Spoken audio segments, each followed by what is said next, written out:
Alright, I am back with another build, and today we're doing a sort of companion video, sequel video. I'm not exactly sure what this was.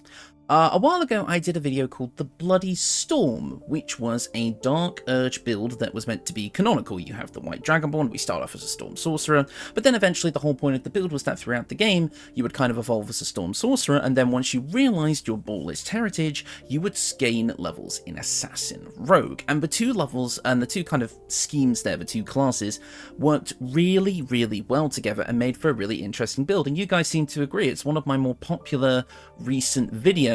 And for the longest time, people have been asking me to do a good dirge version of that similar concept, and I'm happy to oblige. So there is going to be some similarities to that video, and I actually do recommend that if you haven't seen it, you go and watch that one first to kind of get a bit of a better idea of what I'm going for here. Again, these builds are meant to go 2 and 2 together, and the idea again is that once we've done enough levels in Storm Sorcerer, we are going to be starting as such, you'll be swapping to another class later on that, instead of reflecting your ability, your kind of, you know, embracing your ball lineage, this time we're going to be going for a class that embraces the rejection of it. And I think and it is a class that I think everyone will be expecting. I mean, come on, it's not really too hard to think of a class, especially considering what Dirge has gone through in terms of development, both in-game and throughout the game's development. Again, we'll get to that in a minute.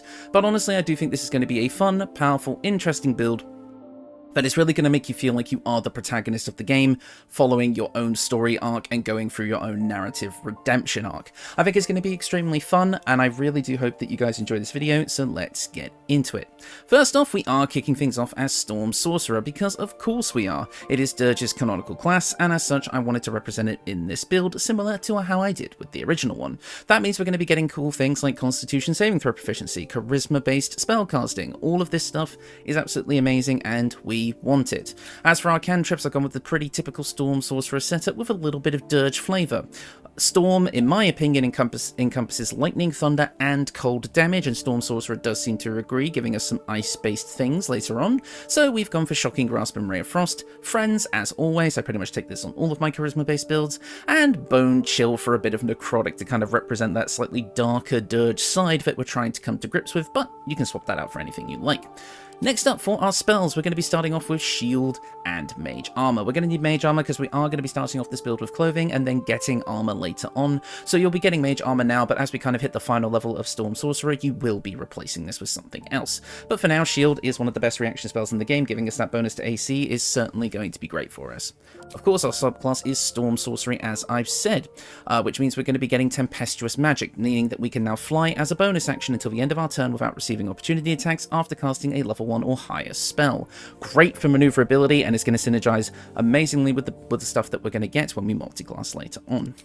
Next up, for our spells, we are going to gain not for our spells, what am I on about? For our ability scores, we are going to have a bit of a weird spread here. 16 strength, because it is going to be our main attacking stat. 16 charisma, because it is going to be our main, what do you call it? Spellcasting stat. Can't speak today.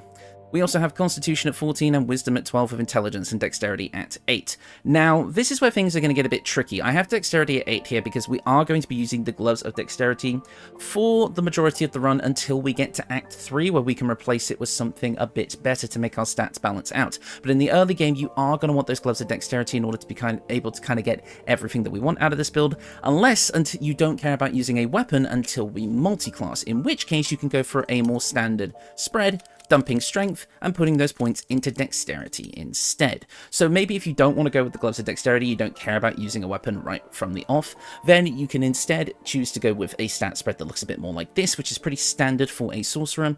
But I feel like being able to also bonk with our quarterstaff that we will be using for the build, as well as cast spells with it, is going to be quite fun. So maybe go with this stat spread at the very beginning, then once you get the Gloves of Dexterity, swap to strength. Swap your strength and dexterity and slap the Gloves of Dex on there for a very well-rounded build. Next up for our ability scores. Now, obviously, if you're playing as the Dark Urge, you are going to have the Haunted One background. This is technically the same as the Bloody Storm video. This is technically not Dirge. This is a custom companion I've made with Dirge's look, unfortunately that means I can't get the Haunted One background on it, but I got the second closest thing, which is Soldier. But in reality, if you're playing Dirge, you are going to have Intimidation and Medicine proficiency, not Athletics. So feel free to pick up Athletics another way if you can, otherwise we're going to be going with Deception and Persuasion as our choices for our skill proficiencies, because we now have the pretty much perfect character for doing all of the face of the party stuff, so we're going to be great in all aspects of dialogue, because again, we are a charisma-based character. Next up, at Sorcerer level 2, we're going to gain access to our first little bits of meta magic. We're also going to gain access to another spell, and while we do have both Ice Knife and Witch Bolt here, as well as Thunder Wave, I don't really want any of these right now since we only get to choose one spell, and we can get one spell that encompasses all of the elements that we want to get on this build, and that is Chromatic Orb. Chromatic Orb lets us choose an elemental type, including Cold, Lightning, and Thunder. I just punched my mic, I apologize for that. I keep doing that lately. I keep doing it on live streams, it's really annoying. Anyways, so we get to choose our damage type and gain different surface effects as well based on the damage type that we choose. So we can set ice surfaces, and if we have water on the floor, which we will get later, we can set like lightning surfaces, and thunder will just do a bit extra die of damage because it doesn't get a surface. So we have quite a few fun things here. I think it works perfectly for this build. Meta magic, we're going to pick up Twinned spell at least, and the other one could be whatever you like. Careful spell if you want to make sure your allies don't die in your spells. Extended spell if you want to increase the duration of some of your spells, and distant spells for sniping. I like distant spell personally because I think it works nicely with things like Ray of Frost, so that's what I'm going to go with. Next up, at Sorcerer level 3, we're going to gain access to more spells and more meta magic. We're going to gain a level 2 spell at this level, and I'm going to go with Shatter for a big thunder spell. We're also going to get access to another meta magic, and while I do actually think Subtle Spell would work quite nicely for the whole, like, ball list thing, we're not going down that route this time, so of course we're just going to grab Quicken Spell because it's the best one, okay? I'm allowed to power build a little bit here. Next up at Sorcerer level 4, we are going to get our first feat, and I'm just going to recommend taking an ability score improvement and bumping up your charisma to 16. I'm also going to suggest we grab a cantrip here, and I'm going to say let's grab Poison Spray, because I feel like it makes the most sense. And then next up, we do get another level 2 spell, and this is going to be a kind of a pick your favorite situation, but I'm actually going to drop back down to level 1 and pick up Ice Knife, because again, it's an Ice Knife, Storm, Stabby Stab. Makes sense for the Dark Urge. You get what I'm talking about.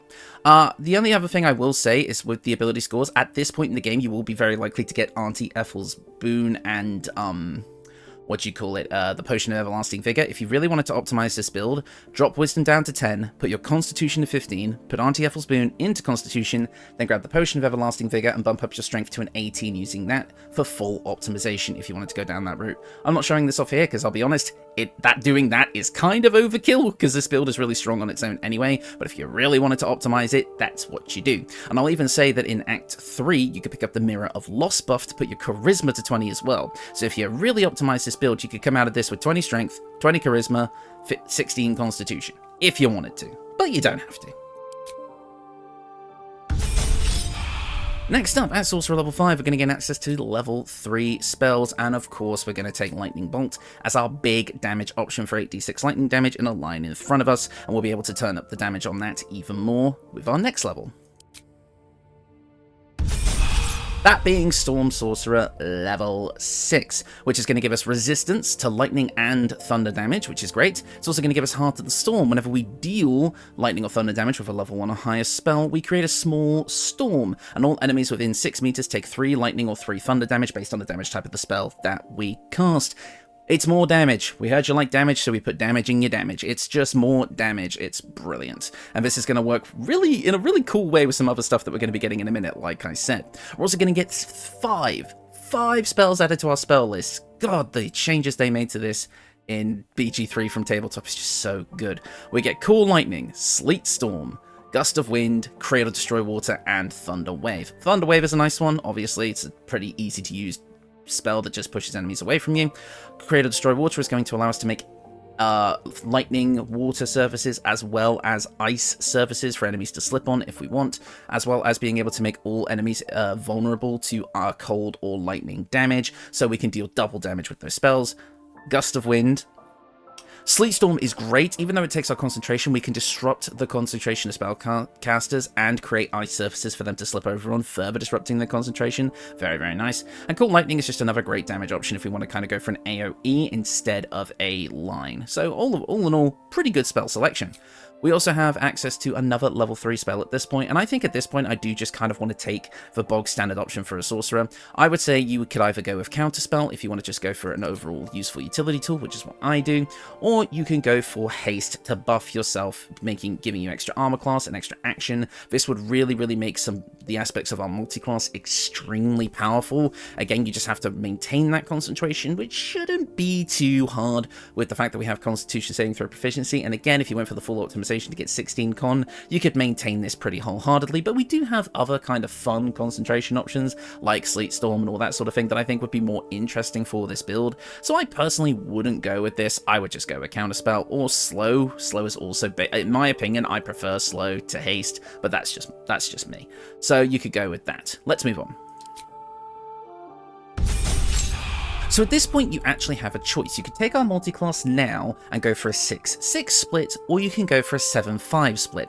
It honestly depends on if you want the level 6 feature from our multi-class or not. In my testing, I went for the 7-5 split, and I actually do think that works a little bit better. Don't get me wrong, the bonus to saving throws that we would get, because spoiler alert, it's Paladin, would be nice from the aura ability, because that would help with our concentration saves and all that. So it depends on really if you want more damage and a bit more versatility versus just being a bit more tanky and having a better saving throws. You'll have to decide, but either way will work completely perfectly for this build. I'm going to go for the level 7-5 split because it gets some things that I really do want for this build.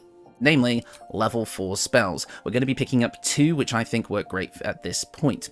So we're going to be picking up Ice Storm. Ice Storm is basically going to be one of our big damage options. We've got Lightning Bolt and Ice Storm, which means we have big options for Cold and Lightning now, as well as Thunder through like Shatter if we upcast it as well. So you have pretty decent damage options across the board. This is also going to create ice surfaces and deal a bit of bludgeoning damage as well. So we have a nice smorgasbord of different damage types so that we can get around enemy resistances. At this point, we're also going to be picking up armor pretty damn soon, so I'm going to suggest you dump mage armor at this point and swap it out for greater invisibility. This is going to be playing into our kind of ball list roots. We're going to be picking up greater invisibility. This is going to allow us to stealth around the map, and it's going to be a really fun concentration option for us, giving us advantage on all of our attacks.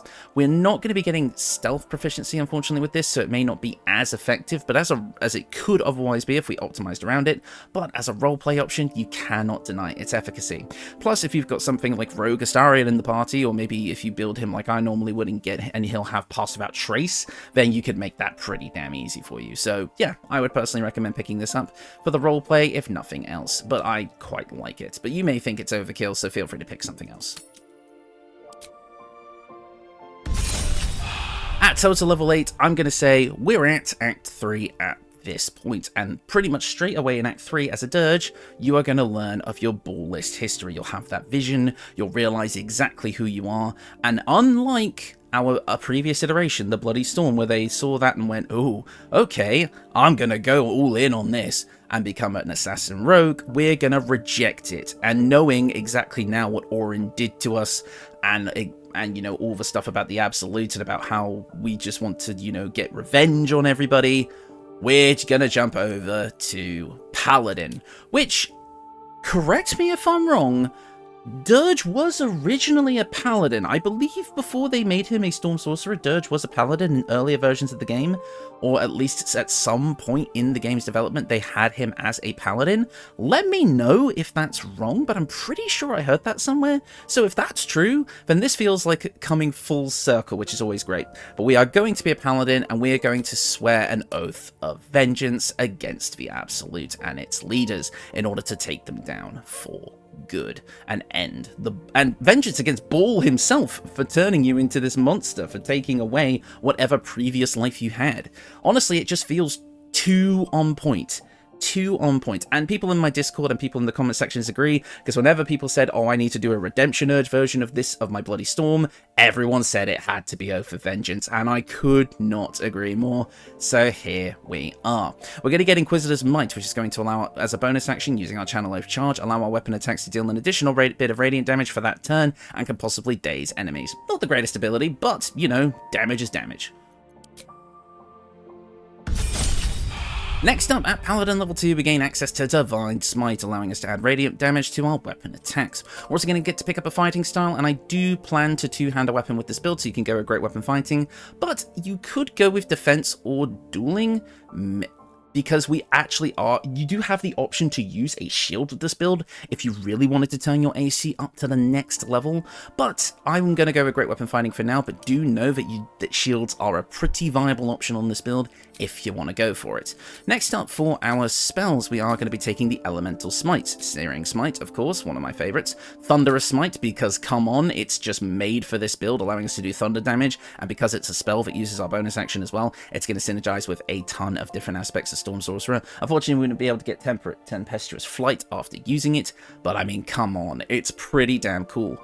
And it counts as an attack, so it will trigger extra attack for us to be able to use our Divine Smite right after, and again, because it's thunder damage, it's going to synergize with a bunch of stuff. We also can pick up Wrathful Smite, because again, being able to frighten enemies, that's kind of a Bull list thing, and this build isn't about completely rejecting Bull in the sense that we're not going to use the things that he has given us. We're still going to use what training we have as an assassin. We're going to use the kind of psychic and fear tactics that the Bull lists will use, and we are going to be using things like our invisibility and all that sort of thing, and even some of the equipment that we got from being an assassin up to this point, hence the Deathstalker Mantle, for example. So I do think that actually employing some of the Bull list tactics but turning it on its head for a good cause is actually quite a fun angle to take with this. So Wrathful Smite, I think, actually represents that quite nicely. I'm also going to be picking up Compelled Duel and Command, just because I like those, and Cure Wounds for a little bit of healing, as a treat. Next up, at Paladin level 3, we're going to get immunity to disease, as well as the two of the best channel oath things in the game, Vow Abjure Enemy, which allows you to frighten an enemy, and of course the best one in the game, Vow of Enmity, gaining advantage on all attack rolls against an enemy. At this point, with our next feat that we're going to get in a minute, you could actually take Great Weapon Master and use it with this to just do absolutely amazing damage. Again, if you optimize the build with the potion and the mirror and the hair and all that, you could turn this into something even more broken than what I'm about to showcase, but this is just a nice ability to have either way. We're also going to get access to Hunter's Mark and Bane, which are just two nice spells to have. We also do gain an extra spell at this point, and I do quite like picking up Divine Favor because it's basically another little bit of damage if we want it. Next up, at Paladin level 4, we do get our next feat, and like I said, if you wanted to completely optimize this build's damage, go for Great Weapon Master here. Totally optional, but it would allow you to do more damage at the cost of a penalty, but again, we can get advantage anytime we like with Vow of Enmity, because if we cast that on ourselves, we get advantage against everything for 10 turns, so we might as well pick up Great Weapon Master here if you want to absolutely optimize this build. Again, Potion of Everlasting Vigor, 18 Strength, Mirror of Loss, 20 Charisma, you would just be absolutely unstoppable. And I do think at that point it is just overkill, but hey, we like overkill here. So I would say you could go for that if you like, but I'll just do what I did in my testing, and that's grab an ability score improvement to have 18, 14, 18, because this is what I tested with, and this is basically the lowest kind of power tier that this build could go to. Again, with the proper optimizations, you could make this absolutely insane. So please, if you do, let me know how it goes. And at Paladin level 5, our final level, we're going to gain access to extra attack, meaning that now our build has fully come online.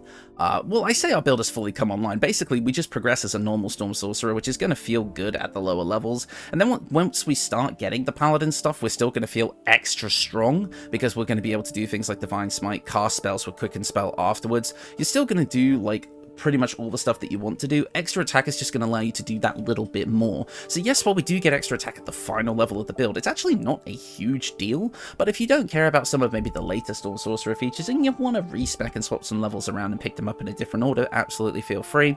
But I do think that with the progression of this build, again, I've tested this at multiple different levels throughout the game, it does work really, really nicely as a full progression, because again, you never truly give up your spell casting with this build with what I have set up. Even if we're going with Paladin, we don't immediately just start dropping, just not casting spells anymore and just go bam, bam, bam, bam, bam with weapon attacks. No, we weave those in when we feel it's necessary, but our main focus is still going to be our big lightning spells, because we're still going to have those, and we're still getting spell slot progression by leveling up Paladin, just not as much as we normally would.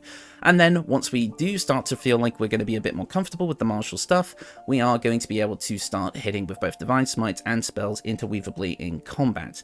So yeah, that's basically how that's going to work. But let's get into our other spells. We now have Hold Person, which again kind of fits in that kind of using our ball list powers for good kind of thing. Really, really strong spell there. And Misty Step to be able to teleport around the map, which is great. We already have Flight, but now we can just straight up teleport. We also do gain access to level 2 spells, and I am going to drop Heroism here because we don't really need it. I might drop Divine Favor as well to pick up 3 more spells. Aid for more HP, which is great. We're going to have a single level 5 spell slot, and I would honestly recommend using it on this to just give yourself a bunch of extra health. We're also going to pick up Branding Smite to prevent other enemies from becoming invisible, which is nice, and deal a bit of extra radiant damage on the way. We can also technically use this for ranged attacks as well if you wanted to slap a bow on this build like the Darkfire Short Bow or something, still getting haste if you want to. And then also Magic Weapon. If anything else you don't really know what else to concentrate on at the time, just concentrate on Magic Weapon, giving yourself a big buff to your damage and attack rolls, even more damage with a weapon. I think it kind of makes sense, being able to channel our sorceress abilities straight into our weapon for a big ass smite. I think it's quite cool.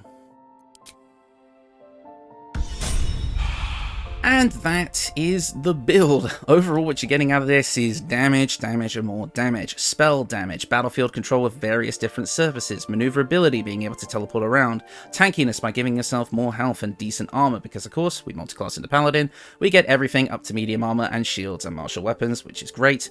And you just have a ton of different ways to handle different situations. And again, if you optimize this build stats with the various different things you can pick up along the game, hell, you can even throw a shield on this build for even more tankiness, depending on what you're up against.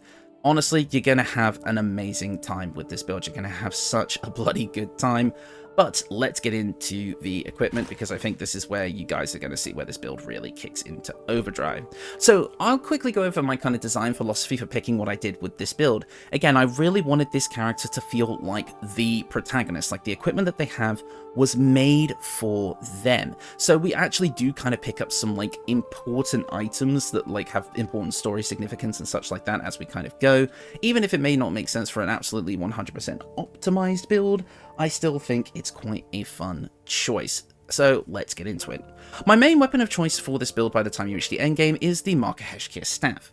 Basically, this is going to give us a +1 bonus to spell safety C and attack rolls, which is great. It's a level 3 legendary, oh no, it's a +2 legendary weapon, so it's still going to work really, really nice as a melee weapon as well, so we can still use it for that, which not a lot of people do, but actually you really can. I did buff it with the Drakethroat Glaive for a 1d4 bit of lightning damage, as well as making it a +3 weapon overall, but I would actually say that that if you don't want to go for like the full spellcasty route, because again, we would be using Koreska's Favor here to gain Chain Lightning and Lightning Bolt from the Bolts of Doom variant, also building up lightning charges as well, because that's what Koreska's Favor does, because again, this build goes for lightning charges as well. Basically, this is like if you want to go full in on the spellcasting, go with this. But if you want to build a weapon that really fits Dirge, I would actually say the Drakethroat Glaive itself is a pretty damn good option. Enemies will have disadvantage on saving throws against your Dragonborn Breath weapon, and you can use that Draconic Elemental weapon on itself to buff the Drakethroat Glaive with lightning or thunder or cold or whatever you want, turning it into a +3 weapon,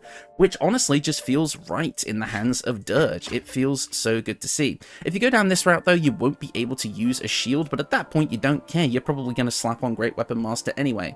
But I quite liked, again, sticking with the spellcasting aspect of this build, so I think the Marker Heshkir is great. Again, with the Marker Heshkir, we can still buff it with the Drakethroat Glaive. It's a very powerful weapon for us, it's still going to be a +3. Arcane Battery, meaning that we don't have to use a spell slot once per long rest, and Koreska's Favor, giving us access to a free Lightning Bolt and Chain Lightning, giving us the end game lightning spell, which feels great, but it's not giving it to us all the time. We just get it once per short rest, which means it feels a bit more special, I guess. But I guess technically at that point you could use it more than you would normally be able to use it, because you use it once per short rest instead of with a regular spell slot, which is once per long rest. So maybe I'll just shut my mouth on that one, but also getting lightning charges from it as well. Again, I'll have the full effect of Koreska's Favor's lightning variant on screen now, so that you guys can kind of get an idea of what I'm going for here. But speaking of lightning charges and early game options, let's look at the spell Sparkler. You get this as a quest reward, and whenever the wielder deals damage with a spell or cantrip, they gain lightning charges. So basically, it's Baby's version of the Marker Heshkir, but I would say the spell Sparkler will carry you through the whole game. as well, and then you just pick up the Marker Hesh kit or the Drakethroat Glaive later. Because again, lightning charges are great because they will basically turn your weapon into a +1 weapon while you have them, dealing an additional 1 lightning damage and getting a +1 bonus to attack rolls. So the Spell Sparkler is technically a +1 quarterstaff, which means it would also work with melee stuff. And once you get 5 charges, you expend them all, and you get to deal an additional 1d8 lightning damage on your next damaging attack or spell, which is huge. So it's just more lightning damage overall, and the Marker Hesh kit will take that to the stratosphere. Next up, let's get into the actual equipment. For our helm, I've chosen the Helm of Baldur, and again, with Paladin we get medium armor, so we're able to wear this. The helmet heals us for 2 hit points at the beginning of every turn, which in my opinion just feels very, very protagonistic, I guess could be the word, because with this, basically healing 2 hit points at the start of every turn, if you are downed on the floor, you just get back up on the next turn. Infinitely. Until you get, like, overkilled or something. Like, this is actually a really cool feature of, like, a protagonist-type build, because it's just you keep getting back up no matter how much you put down. And I think that symbolizes Dirge's redemption so, so well. And again, it's the Helm of Baldur, and it's a legendary helm. You have to prove your worth to the legendary dragon Answer to even get this thing. And I think that the Dirge using this, after proving their worthiness in taking down Answer and pledging to save Baldur's Gate, just feels so good. I think it like puts like that perspective on the Dirge truly redeeming themselves right there before they even get to the Ballless Temple. I don't know. You don't actually have to fight Answer to get this. The only thing you get from beating Answer would be the Balduran's Giant Slayer, which I guess you could also use on this build if you desperately wanted to, but obviously I'm not recommending it here. But the Helm of Baldur, you could just get straight away without even fighting Answer if you know what to do. In fact, you could get it right at the start of Act 3 if you already know how to get to Answer. So, I mean, it's still, getting it for beating the dragon is cool. Anyways, back to what else it does. You also have a +1 bonus to armor class and saving throws. Nice. And you cannot be stunned, and attacks can't land critical hits against you. You refuse to be put down. Next up, the Deathstalker Mantle. It is the Dirge's kind of main piece of equipment. It is made for them, and I wanted to use it on this build. Yes, we get it for murdering someone, but we didn't do that on purpose. I mean, we didn't really have a choice. So, I mean, we have the damn thing. We might as well still use it. Again, not putting those people's lives to waste. We got it for killing someone. We're going to avenge them by using it. So every time we kill an enemy, we get to shroud ourselves and become invisible for 2 turns, meaning that our next attack will have advantage, and we can be pretty sneaky and get some interesting battle tactics in with that. So yeah, I think it's pretty cool to use. Next up, the Armour of Agility. One of the best medium armors in the game, if not the best, depends on what you're looking for. We add our full dexterity bonus to our armor class, as well as we do not gain disadvantage on stealth checks, and we also gain a +2 to saving throws, which is going to help with our concentration. Pretty much perfect all around. It's going to net us a total of 22 AC when all is said and done, so honestly, I think it's just the best armor you can pick. And coloured in black and azure, which this whole armor set is, it looks absolutely awesome. Still has slightly darker tones, which match the Dark Urge, but it's this bright gleaming silver, showing a turn towards the light instead of the darkness. See? I think of everything here, man. Next up, the Gloves of Dexterity, setting our dexterity score to 18 and giving us a +1 to attack rolls. Again, it's boring, I know, but we did kind of need it for the stats of this build. However, I will get into the kind of late game switch you can do here. If you don't care for the Necklace of Elemental Augmentation, which is what I have for the amulet here, which would make our cantrips a bit more powerful, you can swap this out in Act 3 for the Amulet of Greater Health. Because again, if you go straight to the House of Hope, you can sneak in, take this, and sneak out without having to fight Raphael. You just have to make sure you don't trigger the trap that the pedestal for this is on. You can also pick up the Gauntlets of Hill Giant Strength if you want while you're there. You could do the same thing, as long as you don't alert Raphael by triggering the traps or getting spotted taking the damn thing, then actually you can just go there at the start of Act 3 and get out and just get this immediately. This would set your Constitution score to 23, meaning that you could take all of your points out of Constitution and put them into Dexterity instead. You'd have a little bit less armor class overall, because obviously you'd only be able to really set your Dexterity to about a... what do you say, like a 14, maybe 15 though, and maybe if you use Auntie Ethel's Boon on Dexterity instead, maybe if you have that level of Foresight, you could actually have 16 Dexterity, meaning you'd only lose 1 AC, so you'd have about 21. So again, you could kind of optimize this as you see fit. Obviously, just sit down and work the rest out for yourself. But this would give us 23 AC, giving us a buttload of HP, as well as advantage on Constitution saving throws, meaning that you're probably never going to drop concentration on anything. Because again, with the buffs to saving throws that we have, the massive Constitution score, and then advantage on those concentration saves, yeah, you're never dropping Constitution on anything. So run haste, run whatever you like on this. In fact, throw the Darkfire shortbow on here for a ranged option, as well as haste once per long rest, and you will be absolutely unstoppable. And then, of course, now that we don't need the Gloves of Dexterity, swap them out for the Gloves of Belligerent Skies. Whenever we do thunder, lightning, or radiant damage, we inflict reverberation. This will also work with things like electrified surfaces and such. And reverberation will basically do extra thunder damage once it accumulates. It gives physical saving throws a penalty per turn remaining, and once you stack up enough, the enemy can be knocked prone and takes a bit of extra thunder damage, meaning that we're just going to be able to cycle through damage types again and again and again. You've all seen me use this combo before, but it's there for a reason. It's bloody good. I would also say that we want to use the water sparklers as well, because of course we can create water surfaces with create or destroy water, meaning that just for standing in them, that water will become electrified, meaning that we're electrocuting everyone around us. And if we're standing on electrified surfaces, we gain even more lightning charges. It is the classic combo that I cannot recommend enough. But for some early game options, because I just realized I kind of forgot to say them, we do actually have the Hat of Stormsire's power, giving us Arcane Acuity whenever we deal thunder damage, and that Arcane Acuity would give us a bonus to spell attack rolls and spell difficulty class for each remaining turn. So that would just be a good early game way to bump up your stats a bit. And for the early game armor, like I said, we are going to be starting with clothing, which is why we needed mage armor, because we're grabbing the Protecty Spark Wall, which is going to give us a +1 bonus to our spell save DC, and we have a +1 bonus to armor class and saving throws as long as we have lightning charges. So overall, very solid early game option for us. So yeah, definitely recommend these for the early game, as well as the gloves and the necklace here. Also, I do have the Ring of Regeneration here if you really wanted to stack up on the healing, but you do have to be careful that with electrified surfaces, if you are making them, you yourself can be electrocuted unless you have the Sparksfall Ring. You gain resistance to lightning damage, which we would already have, but I think you get this pretty damn early, so it's not too much of a big deal if you haven't gotten to level 6 of Storm Sorcerer yet, so that would actually be a nice buff. And you're immune to electrocution, meaning that you can stand on the surfaces no problem.